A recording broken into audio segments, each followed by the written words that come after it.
लोक आस्था का महापर्व कार्तिक छठ की शुरुआत नहाए खाए के साथ कल हो जाएगी और इससे पहले जो तमाम ज़िले के घाट हैं, छठ घाट हैं, उसके साफ़ सफाई की जवाबदेही जो है उसको निर्वाह किया जा रहा है। और अभी हम राजेंद्र सरोवर पे हैं और यहाँ पर देखिए कि मजदूर लगे हुए हैं जो बैरिकेडिंग कर रहे हैं। इसका मतलब ये है कि सुरक्षित वातावरण में छठ व्रती यहाँ पर अपने व्रत को संपन्न कर सकें।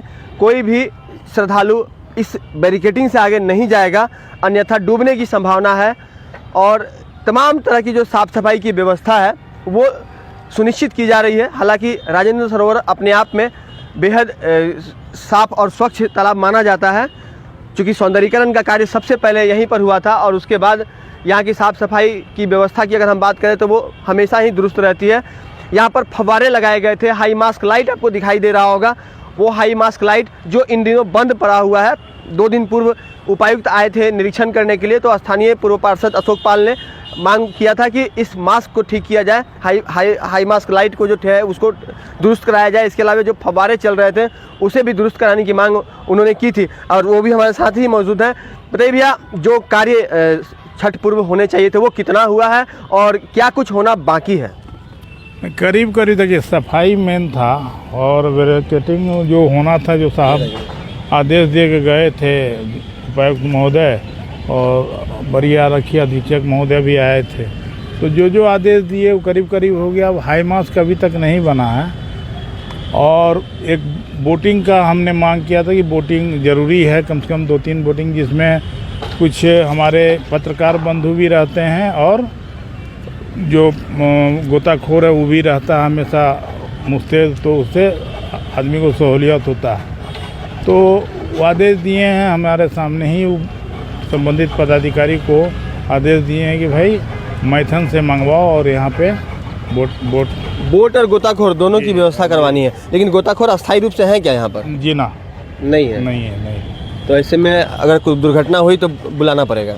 हम लोग लोकल गोताखोर को बुलाते हैं, जो स्थानीय जो तैराक हैं उनको बुला के उसका मदद लेते हैं। इसके अलावा अगर बात करें तो यहाँ पर पर्वतीन की जो संख्या होती है वो तकरीबन कितने की होती है और सुरक्षा के क्या कुछ उपाय देखने को मिलते हैं? देखिए, जहाँ तक है कि सुरक्षा का तो सब अप टू डेट करीब रहता है। प्रशासन और यहाँ का लोकल जितना भी लड़का है, मोहल्ले के लोग, सबका सहयोग रहता है, कहीं कोई दिक्कत नहीं है। और हमको लगता है 25 से 30 हज़ार लोग का यहाँ भीड़ रहता है। बिल्कुल 25 से 30 हज़ार लोगों की भीड़ रहती है। कुछ और लोगों से बात करते हैं। भैया, जो व्यवस्था अब तक हुई है वो कितना सेटिस्फेक्शन देने वाला है? सेटिस्फेक्शन तो पूरा हो नहीं है, लेकिन लगभग पूरा काम चल ही रहा है, छठ तक पूरा हो जाएगा।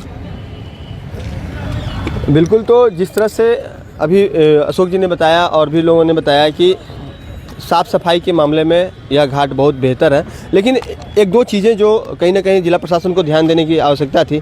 यहाँ पर जो आप सीढ़ी का जो साइज़ देख रहे हैं वो इतना है कि कोई बुजुर्ग महिला, कोई बुजुर्ग छठव्रती जो है वो इस सीढ़ी को नीचे, इस सीढ़ी से नीचे नहीं आ पाएंगी। और ऊपर का भी आप जो देख रहे हैं, तो दोनों के बीच में एक और स्पेस मिलना चाहिए था। एक और सीढ़ी अगर लगा दी जाती, वो टेम्प्रोरी बेसिस पर ही होती, तो कहीं ना कहीं तमाम पर्वतीनों को व्यवस्था दुरुस्त मिल पाती और वो आराम से नीचे आ सकते थे। और यहाँ पर आदित्य महाराज को और जो सूर्य देव को जब अर्घ देने के लिए वो जाती तो उन्हें कठिनाइयों का सामना नहीं करना पड़ता। ऐसे में उन्हें कोई ना कोई अगर कोई सपोर्ट देगा तभी वो नीचे आ सकती हैं। इसके अलावा अगर हम थोड़ा यहाँ जो सामने का जो सूर्य मंदिर है वहाँ का नज़ारा आपको दिखाएं कि वहाँ जो एक रोड पहले भी एक गेट हुआ करता था, वह गेट फ़िलहाल जो है बंद कर दिया गया है। वो गेट को उस गेट को अगर खोल दिया जाए तो वहाँ से भी श्रद्धालुओं को एंट्री करने में सहूलियत होगी। और चूँकि 25 से 30 हज़ार लोगों की भीड़ होती है तो वह भी कहीं ना कहीं बेहतर तरीके से क्राउड कंट्रोल हो सकता था।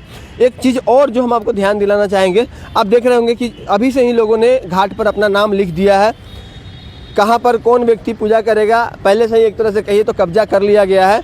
ऐसे में वो पर्वतीन, वैसी छठव्रतियाँ जिनके परिवार में पुरुष की संख्या कम है या फिर लेट से लोग आएंगे तो उन लोगों को परेशानी हो सकती है, क्योंकि पहले से ही बुक्ड जो जगह है वहाँ पर अगर इन लोगों के स्थान पर अगर कोई दूसरा व्यक्ति आ गया तो वहाँ पर कहीं ना कहीं झगड़ा और झंझट की संभावना रहती है।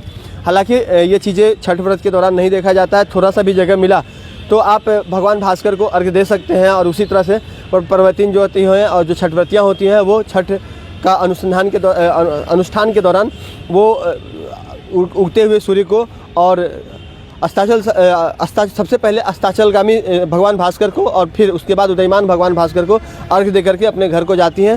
तो जिला प्रशासन की जो तैयारी है वो मुकम्मल है, लेकिन जो कमियां हैं उसे भी जल्द दुरुस्त करने की आवश्यकता है। नगर निगम को इस पर ध्यान देने की आवश्यकता है ताकि जो छठव्रती व्रत करने के लिए यहाँ पहुँचे उन्हें किसी तरह की कोई परेशानी का सामना न करना पड़े। सहयोगी प्रभात के साथ राजकुमार जायसवाल, 11 स्कोप्स, धनबाद।